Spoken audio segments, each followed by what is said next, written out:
अस्सलामुअलैकुम, this is Maryam Hafeez. I hope आप सब लोग खैरियत से होंगे, ठीक-ठाक होंगे। तो हमारी जो लास्ट वीडियो थी वो लूप कैरोज़ल के ऊपर थी, जो कि हमने लूप कैरोज़ल बनाया था। और आज की हमारी जो वीडियो है वो पोस्ट के ऊपर है, ठीक है? तो पोस्ट का जो एलिमेंट है उसको मैं ड्रैग कर रही हूँ और यहाँ पे लाके ड्रॉप कर दिया। ड्रॉप करने के बाद मैं क्या करूँगी कि अभी हम इसकी जो है ना सेटिंग करना स्टार्ट करते हैं कि किस तरह से हमारी जो है वो किस तरह हम इसकी सेटिंग कर सकते हैं, ठीक है? तो सबसे पहले जो इसकी स्किन आ जाती है वो क्लासिक, मुझे कार्ड्स बहुत पसंद है, लाइक फुल कंटेंट भी कर सकते हैं, क्लासिक भी कर सकते हैं और कार्ड्स। मैं अभी कार्ड्स पे कर रही हूँ, ठीक है? कार्ड्स पे करने के बाद उसके बाद ये है कि हमारे जो कॉलम है, कितने कॉलम्स हमारे पास शो होने चाहिए। अगर हम 2 चाहते हैं तो 2 करें, वरना 3 कर लेते हैं। 3 कॉलम्स कर लिया और उसके बाद हमारे पास आ जाता है कि पोस्ट पर पेज कितनी शो होनी चाहिए। एक एक पेज के ऊपर हमारी 6 शो होनी चाहिए। यहाँ पे 6 बाय डिफ़ॉल्ट आ रहा है। हम ऐसे कर लेते हैं कि इनको 3 कर लेते हैं, ठीक है? एक पेज के ऊपर जो है ना 3 पोस्ट जो है ना वो शो होनी चाहिए, ठीक है? और इसके बाद जो इमेज है, अच्छा मैंने जो भी पोस्ट की हुई है उसके अंदर इमेजेस यूज़ नहीं हुई हुई। तो अगर आपने इमेजेस शो करनी है, यहाँ पे येस किया हुआ है लेकिन मेरी इमेजेस शो नहीं हो रही क्योंकि मैंने अपलोड नहीं की हुई है, ठीक है? तो अगर आपकी किसी पोस्ट के ऊपर इमेजेस होंगी तो वो यहाँ पे शो हो जाएंगी, ठीक है? और उसके बाद आप यहाँ पे इमेज की रेशो और इमेज को भी सेट कर सकते हैं कि इमेज आपकी किस तरह दिखनी चाहिए, ठीक है? नेक्स्ट हमारे पास आ जाता है कि टाइटल है। टाइटल जो आपकी ब्लॉग का जो पोस्ट का टाइटल है वो शो हो या ना हो, तो मैंने इसको शो ही कराना है, ठीक है? और यहाँ पे आप इसको टैग दे दें, H2 का, H3 का, H3 आई थिंक बेहतर है। फिर ये जो नीचे वाला कंटेंट है इसको आपने शो कराना है या नहीं कराना, आप इसको भी हाइड कर सकते हैं, ठीक है? जस्ट आपका जो कंटेंट का ब्लॉग का टाइटल लिखा हुआ आएगा, पोस्ट का टाइटल आएगा और रीड मोर आएगा, ठीक है? मैं चाहती हूँ कि ये भी शो होए और इसकी लेंथ को भी आप जो है ना वो देख सकते हैं कि आपने इसकी लेंथ कितनी रखनी है, इसको भी आप वो कर सकते हैं, ठीक है? नेक्स्ट हमारे पास आ जाता है कि मेटा डाटा में हमारे पास है कि आपने जो डेट और कमेंट वगैरह शो यहाँ पे कराने या नहीं कराने, तो यहाँ पे डेट है, कमेंट है, यहाँ पे कुछ और आपने ऐड करना है। लेट्स सपोज टाइम ऐड करना है मैंने, या फिर टाइम को यहाँ से मैं रिमूव कर रही हूँ, डेट एंड यहाँ पे मेरे पास आ जाए, कमेंट आ जाए, तो ये भी रहने दे सकते हैं। तो इट्स अप टू यू, आपने यहाँ पे क्या चीज़ शो करानी है। अगर कुछ भी नहीं कराना तो आप इन दोनों को क्रॉस भी कर सकते हैं, ठीक है? तो यहाँ एक सेपरेटर है, तो मैं इसको क्या करती हूँ, कुछ डिफरेंट कर लेते हैं। यहाँ पे इसको चेंज कर दिया, कुछ और कर सकते हैं, कोई कॉमा कर सकते हैं, कुछ भी कर सकते हैं, ठीक है?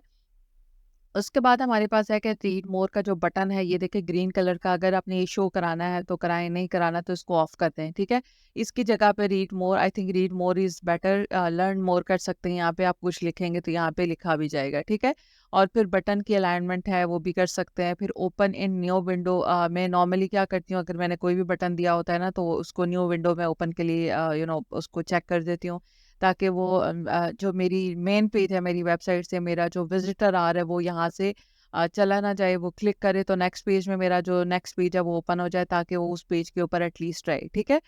उसके बाद हमारे पास कैटेगरी आ जाती है। तो अच्छा, मैंने कोई भी जो पोस्ट है ना कैटेगराइज नहीं की हुई कि ये इस कैटेगरी की पोस्ट है, इस कैटेगरी की है, ठीक है?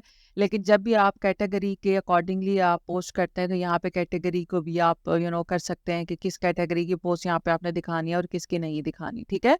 अभी मेरी कैटेगराइज नहीं हुई हुई इसलिए मैं इसको नहीं अभी छेड़ रही, ठीक है? फिर क्वेरी में आ जाते हैं और यहाँ पे आके आपने देखें कि यहाँ पे पोस्ट कर सकते हैं, पेजेस कर सकते हैं। आपने सोर्स कौन सा रखना है यहाँ पे वो भी आप चूज़ कर सकते हैं, ठीक है? और इसमें भी डिफरेंट चीज़ें हैं, आप इनको एक्सप्लोर करें, काफ़ी सिंपल है। फिर पैजिनेशन पे हम आ जाते हैं और यहाँ पे आने के बाद हमारे पास है कि यहाँ पे अभी देखें कि कुछ भी नहीं है हमारे पास, ठीक है? अभी हम क्या करते हैं कि यहाँ पे लेट्स सपोज नंबर्स पे कर देंगे तो यहाँ पे मेरे पास नंबर्स लिखे आ जाते हैं, ठीक है? 1 2 3 और नंबर्स करने हैं, डॉट्स करने हैं या कुछ भी नेक्स्ट, प्रीवियस, नेक्स्ट करना है, ठीक है? तो कुछ भी आप जो भी आपको बेहतर लगता है आप यहाँ पे चूज़ कर सकते हैं। और ये मिड अलाइन है, राइट अलाइन करना है, लेफ्ट करना है या जो भी करना है वो भी कर सकते हैं, ठीक है? वो करने के बाद अच्छा, हमारी जो पोस्ट की जो कंटेंट की कुछ बेसिक चीज़ें थी वो हमारी कंप्लीट हो चुकी हैं। अब हम क्या कर रहे हैं कि हम स्टाइल में जा रहे हैं, ठीक है? स्टाइल पे क्लिक किया तो स्टाइल में जाने के बाद अब ये सबसे पहले जो हमारे पास आ रहा है कि कॉलम का गैप कितना होना चाहिए। आपने अगर कॉलम का गैप जितना मर्जी रखना है आप यहाँ से इंक्रीज या डिक्रीज इसको कर सकते हैं, ठीक है? वो करने के बाद उसके बाद हमारे पास रो का भी आ रहा है। अभी तो हमारे पास रो एक ही है तो रो का भी गैप आप इसको कर सकते हैं। फिर ये मिडल लाइन ही है। और फिर कार्ड्स पे आ जाते हैं कि कार्ड्स की हम क्या कर सकते हैं। इसका बैकग्राउंड कलर है, बैकग्राउंड कलर आप यहाँ से चेंज करना चाहते हैं। अगर ये देखें कि कंप्लीट ब्लैक कलर हो गया है तो मैं चाहती हूँ वाइट कलर ही बेहतर है, ठीक है, या फिर थोड़ा सा इसको हल्का सा यहाँ पे ले आते हैं, यहाँ पे ले आते हैं, इसको भी थोड़ा और कम कर लेते हैं, यहाँ ले आते हैं, ठीक है। और मेरा जो कार्ड का जो बैकग्राउंड कलर था वो मैंने चूज़ कर लिया, और उसके बाद रेडियस इसका कितना बढ़ाना है, बॉर्डर, हाँ जी, बॉर्डर बॉर्डर का कलर कौन सा करना है, हम रेड कर लेते हैं। कुछ डार्क कलर मैं यूज़ करती हूँ, ताकि जब भी हम यहाँ पे चेंजेस कर रहे हो तो वो इसलिए यहाँ पे हमें नज़र आए, ठीक है। तो मैंने डार्क कलर रखा था, तो इसकी विड्थ मैंने 1 कर दिया ताकि ये हमें नज़र आए। अभी विड्थ बिल्कुल भी नहीं थी, कलर रखा था लेकिन नज़र नहीं आ रहा था, बिल्कुल 0 पे था। अभी मैंने 1 कर दिया, और इसका रेडियस है, रेडियस इसको थोड़ा सा बढ़ा लेते हैं ताकि हमारा जितना भी हमें सही लगता है उतना रख लेना है, ठीक है। वो रख लेने के बाद इसकी हम पैडिंग है वर्टिकल हॉरिजॉन्टल, हम लेके इसकी जो पैडिंग है वो इंक्रीज कर सकते हैं या डिक्रीज कर सकते हैं, इतना कर लेते हैं। इसकी वर्टिकल भी कर लेते हैं एडजस्टमेंट्स, ठीक है। एडजस्टमेंट्स करने के बाद हमारे पास है बॉक्स शेडो, वो दिखाना है नहीं दिखाना हो, इफेक्ट कैसा होना चाहिए, ठीक है। उसके बाद हमारे पास ये जो है ना, इसका भी मैं रेड कलर कर रही हूँ ताकि आपको नजर आए। देखें, मेटा बॉर्डर कलर, ये जो मेटा की सेटिंग्स थी हमने कंटेंट में चेंजेस की थी, याद है कंटेंट में। तो हमने क्या करें कि अभी यहाँ पे इसका बॉर्डर का कलर चूज कर लेते हैं, कुछ डिफरेंट कर लेते हैं, ब्लैक कर लेते हैं, थोड़ा सा डिफरेंट हो जाएगा। और वो करने के बाद हमारे पास फिर इमेज की आ जाती है। इमेज की जब हमारे पास अगर किसी हमारी पोस्ट के अंदर इमेज होगी, उसकी स्पेसिंग आपने हेडिंग से कितनी रखनी है, वो भी एडजस्टमेंट आप कर सकते हैं, ठीक है। और ये सारी की सारी हमारी इमेज की आ जाती हैं, ठीक है। इमेज के बाद हमारे पास आ जाता है कंटेंट का, ये जो कंटेंट है, हेडिंग है, ये सारी चीज़ें। मेरा जो टाइटल है, टाइटल ये देखें, टाइटल का कलर थोड़ा सा ग्रे हुआ हुआ है। मैं यहाँ पे क्या कर रही हूँ कि ब्लैक कलर का टाइटल कर रही हूँ। टाइपोग्राफी में जाके आप इसका फ़ॉन्ट चेंज कर सकते हैं, फ़ॉन्ट का साइज़ इंक्रीज़ या डिक्रीज़ कर सकते हैं, जितना भी आपने रखना है, ठीक है। वो करने के बाद अपने स्पेसिंग कितनी रखनी है, टेक्स्ट और हेडिंग की स्पेसिंग कितनी होनी चाहिए, वो भी एडजस्ट कर सकते हैं आप, ठीक। तो हमारा जो मेटा में है, हमारा जो कलर है, हम इसका भी कलर चेंज कर सकते हैं। लेट्स सपोज़ हम यहाँ पे इसका कलर ब्लू कर लेते हैं, ठीक है। हम इसका ब्लू कलर कर दिया ताकि थोड़ा-सा चेंज हो और हमें पता लगे कि ये जो चेंजेस हो रही हैं, हमें पता लगे कि क्या चेंजेस हो रही हैं। फिर इसका जो सेपरेटर का कलर है वो मैंने रेड रखा हुआ है, लेकिन हम इसको ब्लैक कर लेते हैं, या कुछ रेड ही कर लेते हैं तो बेहतर है, ठीक है। और इसके बाद हमारा जो कंटेंट का कलर है, कंटेंट का कलर हम कर लेते हैं ब्लैक। ब्लैक करने के बाद यहाँ पे जाते हैं, और यहाँ पे जाने के बाद हम क्या कहते हैं, मॉन्ट मॉन्सेराट हमारा जो फ़ॉन्ट है वो कर लेते हैं, और यहाँ पे इसको नॉर्मल कर दिया।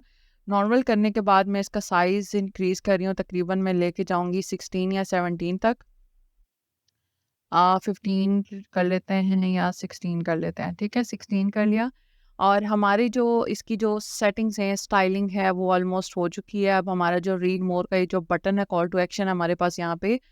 और इसका जो हमने क्या करना है कि इसका जो कलर है वो हम चेंज कर लेते हैं। लेट्स सपोज रेड ही कर दिया इसको भी, और रेड कर दिया। और यहाँ पे टाइपोग्राफी अगर आपने इसकी चेंज करनी है तो वो भी कर सकते हैं। फिर इसकी स्पेसिंग की कहाँ से कितनी होनी चाहिए, स्पेसिंग भी कर सकते हैं। फिर हमारा जो पैजिनेशन आ रहा है, तो इसका कलर, इसकी स्पेसिंग भी हम यहाँ पे एडजस्ट कर सकते हैं, ठीक है। स्पेस बिटवीन, इन दोनों के बीच में स्पेस कितनी होनी चाहिए, और फिर ऊपर से नीचे, ऊपर जितनी हमारी पोस्ट है और उसकी और इसके बीच में कितनी स्पेसिंग होनी चाहिए, उसको भी हम यहाँ से एडजस्ट कर सकते हैं, ठीक है।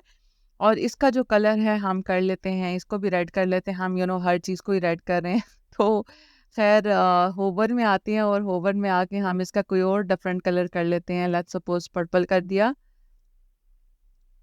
और यहाँ पे रेड चूज़ ही नहीं हुआ, और ठीक है।